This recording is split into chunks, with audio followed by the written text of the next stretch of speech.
They thought humiliating me in front of the whole family would be the end of my story. They were wrong. I was standing near the window, surrounded by clinking glasses and forced smiles, when my daughter-in-law said the words out loud. "She's not family.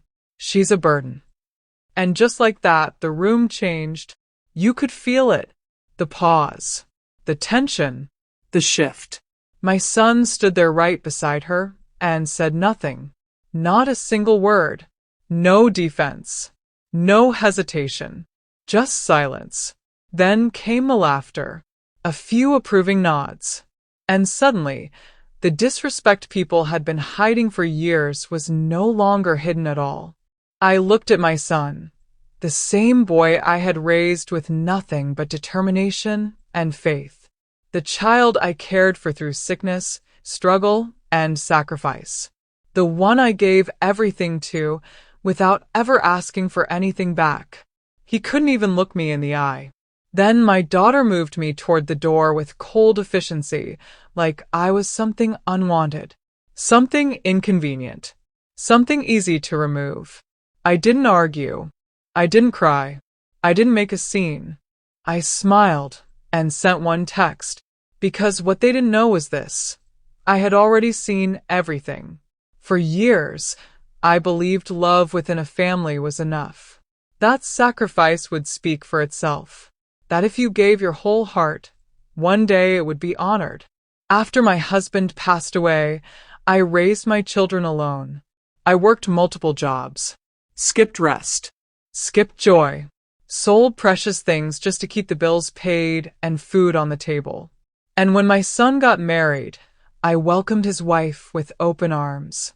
I helped pay for the wedding. I contributed to the house. I supported their business when no one else would. I kept showing up. I kept giving. And every time they said, "Thank you," I convinced myself it meant something. But over time, things changed. Phone calls became rare. Visits became shorter. Holidays became something they arranged around me instead of with me. And little by little, I became an afterthought. Then I noticed the financial inconsistencies. Withdrawals I didn't recognize. Transfers I never approved. Excuses that didn't add up. When I asked, my son smiled and brushed it off.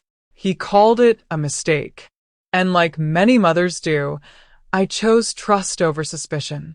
Until the day I saw the message I was never meant to see. She won't notice. She never does.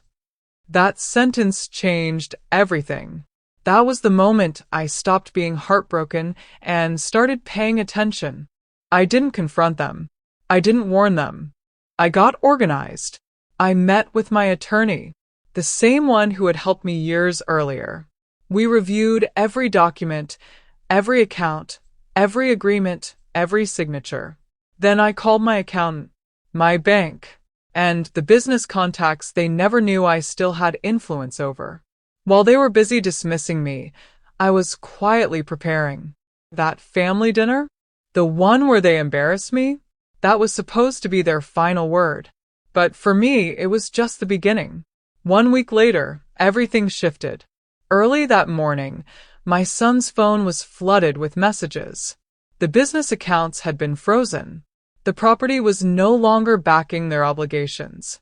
And the trust they had taken for granted had returned to its original terms.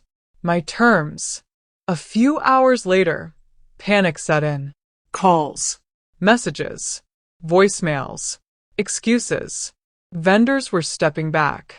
Meetings were being requested.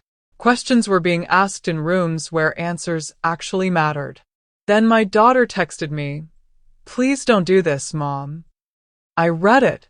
And for the first time, I said nothing.